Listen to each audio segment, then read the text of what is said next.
കേരളത്തിൽ വികസന കാര്യത്തിൽ നിലനിൽക്കുന്ന പ്രാദേശിക അസന്തുലിതാവസ്ഥകളെക്കുറിച്ച് മലയാളികളായ നമുക്കെല്ലാവർക്കും അറിയാം.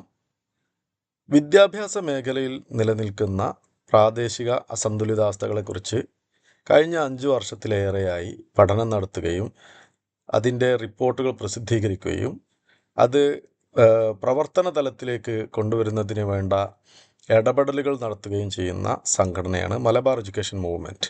കോഴിക്കോട് സർവകലാശാലയുടെ മുൻ വൈസ് ചാൻസലറായിരുന്ന പ്രൊഫസർ KK കുറുപ്പ് സാറാണ് മലബാർ എഡ്യൂക്കേഷൻ മൂവ്മെൻറ്റിൻ്റെ ചെയർമാൻ. കഴിഞ്ഞ 2 വർഷങ്ങളായി ഈ സംഘടന നടത്തിവരുന്ന മലബാർ എഡ്യൂക്കേഷൻ കോൺഗ്രസ് 3ാമത്തേത് ഈ വർഷം കല്ലിക്കണ്ടി NAM കോളേജിൽ വെച്ച് നടത്തപ്പെടുകയാണ്. 1ാമത്തെ മലബാർ എഡ്യൂക്കേഷൻ കോൺഗ്രസ് കോഴിക്കോട് നഗരത്തിലെ ടൗൺ ഹാളിൽ വെച്ചാണ് നടന്നത്.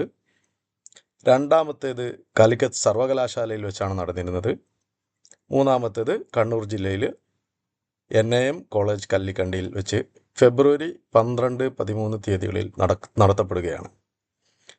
വിദ്യാഭ്യാസ രംഗത്തെ പ്രാദേശിക അസമത്വങ്ങൾ മാത്രമല്ല, മറ്റ് മേഖലകളിലുള്ള അസമത്വങ്ങളെ കൂടി ചർച്ചയ്ക്ക് വിധേയമാക്കുന്ന പ്രഗത്ഭരായ ഗവേഷകർ പങ്കെടുക്കുന്ന ഒരു മീറ്റിംഗ് ആണ് സത്യത്തിൽ ഓരോ വർഷവും നടത്തുന്ന മലബാർ എഡ്യൂക്കേഷൻ കോൺഗ്രസ്സുകൾ. ഈ മേഖലയിൽ പ്രവർത്തിക്കുന്ന ഗവേഷകർക്കും സാമൂഹിക സന്തുലിതാവസ്ഥയ്ക്ക് വേണ്ടിയും സാമൂഹിക നീതിക്ക് വേണ്ടിയും പ്രവർത്തിക്കുന്ന ആളുകൾക്കും ഉപകാരപ്പെടുന്ന ഒട്ടേറെ ഗവേഷണ ഫലങ്ങളും ഡേറ്റയും ലഭ്യമാകുന്ന ഒരു വേദി കൂടിയാണിത്. ഈ വർഷത്തെ നമ്മുടെ 3ാം മലബാർ എഡ്യൂക്കേഷൻ കോൺഗ്രസ്സിലേക്ക് നിങ്ങളെ ഓരോരുത്തരെയും ഹൃദ്യമായി ക്ഷണിക്കുകയാണ്.